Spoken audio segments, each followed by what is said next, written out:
When I was 15, I accidentally made my girlfriend pregnant. She came to me begging for help.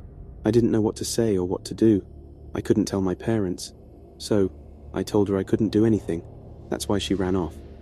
I had time to think things through. I headed to her house to tell her everything was going to be okay. But she was gone. Her parents told me that she packed up her things and left. The girl never told them why she left, but they blamed me for it. I didn't tell them that I made her pregnant. I was too scared. The police couldn't find her. No one could. I never heard from the girl again. I was devastated that I didn't see her again to make things right. For years I was wondering what became of her, but over time I forgot all about it. 20 years have passed, and I have become a successful lawyer at a big law firm. One night I was sitting in my study working on a case. There was a breeze outside. The breeze turned into a thunderstorm. I've never liked a storm. So, I closed the curtains. My apartment got cold. I was living alone. I continued doing work until I started hearing a tapping sound on my window. At first I ignored it. It could have been a tree branch blowing against the window, but the noise was getting louder. It was making me uneasy. So, I decided to investigate. As I pulled on the drapes, I saw a pair of eyes looking me right in the eyes. My heart skipped a beat. I rubbed my eyes and looked again. It was gone. I must have been overworking myself lately, I thought. I haven't been sleeping enough. I opened the liquor cabinet and took out a half bottle of scotch. I poured myself a stiff drink.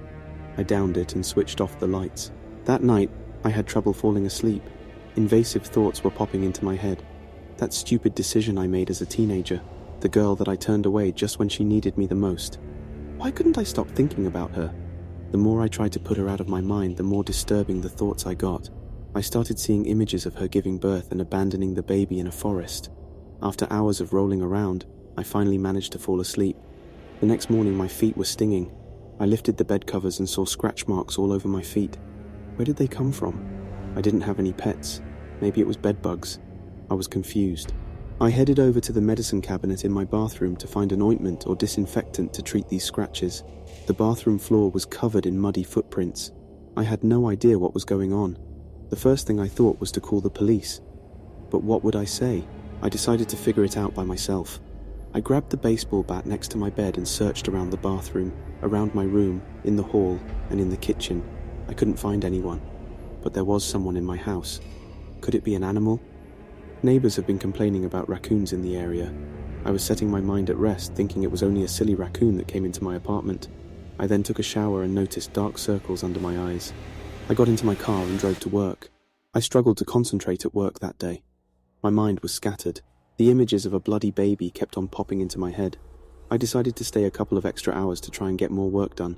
Besides, I was starting to doubt if it really was a raccoon that got into my house. Suddenly, I woke up to a thrashing sound. I must have fallen asleep at my desk. I looked at my watch. It was 12:33 a.m. Suddenly, another thrashing sound came from outside my office. I opened the door and investigated the hall. "Hello? Is anyone there?" I called out. No one was around. It was quiet. The lights were switched off. I tried to switch them on, but they weren't working. I felt a chill running up my spine. I've never felt so cold in my life. A strange smell hit my nose. Something rotten, but it didn't smell like food. It smelled like a dead animal. I followed the stench. The smell started getting stronger. Suddenly, I heard someone crying. It sounded like a child. It was a piercing sound that lasted for a few seconds. Then it stopped, and the lights switched back on. How was that possible? What was going on? My mind was racing. I ran back to my office to get my stuff. Just as I grabbed my phone, I noticed a photograph on my desk. It was a photo of me and my first girlfriend back when we were still at school. I didn't remember having this photo in my office. I didn't even remember this photo. I could only remember the day it was taken. It was a horrible day. I took her to the park, and she told me she was pregnant.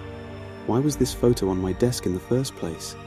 Did this girl come back to get revenge on me? Revenge for not supporting her pregnancy? Surely she should have forgotten all about me by now. It all happened decades ago, unless she still had the kid. But it has been 2 decades. I didn't want to think about it anymore. I put the photo in my pocket and rushed to my car. The security guard in the parking lot asked me if everything was all right. "Yes, I'm fine," I lied. I was driving fast. I didn't care about exceeding the speed limit. I just wanted to get away. I realized after some time that I'd been driving the wrong route. I had no idea where I was. All I could see were tall trees. Suddenly, something appeared on the road. I swerved violently out the way and slammed into a tree. The windshield shattered into thousands of pieces. Some of them have cut my nose. My face was covered in blood. I moved my arms and legs. Luckily, they weren't broken, but my car got damaged. The car didn't even want to start again. Again, I heard that crying sound.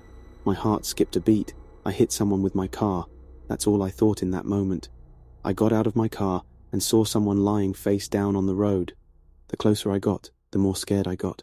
I have murdered someone, I thought. I tried to turn the person around to see if they were alive. I couldn't believe my eyes. It was that girl from long ago. Her red hair was the same as in the photo, but she looked long dead. Her eyes were no longer in her skull.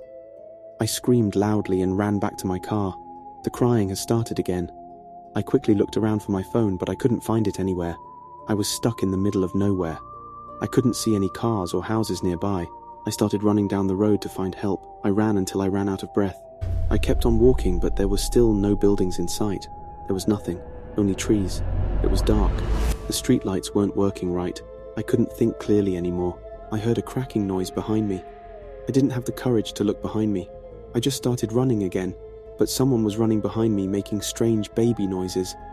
I quickly bent down and grabbed a branch that was lying on the road. I needed it to defend myself. I turned around to face my attacker, but there was no one there. Nothing made sense anymore. Was I losing my mind? I decided to keep on walking up the road to find help. Just as I turned, a monstrous child-looking creature was standing in front of me. The eyes.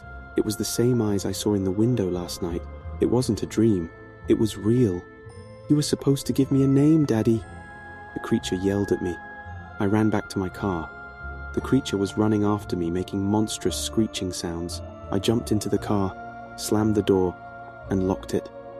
I could hear fingernails scraping against the back of the car. Suddenly, it jumped on top of the broken windshield and sliced its fingers with the broken glass. "Go away," I yelled at the monster. It stopped slicing its fingers and sat upright. It started weeping. It's the same crying sound I have been hearing since my office. This creature has been following me around. It's even caused the accident. "What do you want?" I shouted. "You must give me a name." It screeched. Its teeth were black, sharp, and crooked. Drool was dripping from its mouth. "Go away," I shouted again. "I can't go away. I am yours." "You never gave me a name," it answered. "No, I want you to go. Leave me alone," I begged. "Not until you name me and bury me," it said. The creature broke away from the broken windscreen. Pieces shattered everywhere. I covered my eyes to protect them from the shards of glass. The creature broke through the glass and sat in my passenger seat. I couldn't move. "Who are you?" I demanded to know. "I'm a Mylin," it whimpered. "I'm your child. You never wanted me. My mother killed me. She didn't want to name and bury me. So I took my revenge on her, and now I'm here for you." I panicked, opened my car door and ran into the woods. Suddenly sharp claws dug into my back. The creature has jumped on me. It was pulling me onto the ground. I said, "Name me," it squealed in my ear. He dug his claws deep into my back. I yelled out in pain but submitted to the creature. "Please, I'll do what you want. I'll name you David after my father," I bellowed. The creature wanted more. He wanted me to take him to the graveyard. He wanted me to bury him in hallowed ground. I knew this was the only way to make all of this stop. I walked as fast as I could, but the myling was getting heavier with every step I took. The weight was becoming unbearable. The creature was getting bigger. We've reached the graveyard, but I could barely move an inch. The creature was bigger than me now. I started sinking into the wet ground. I could see the hole, but it was 10 feet away. I was knee-deep into the mud. I was sinking and sinking. I knew I would be buried alive, but I wanted to live.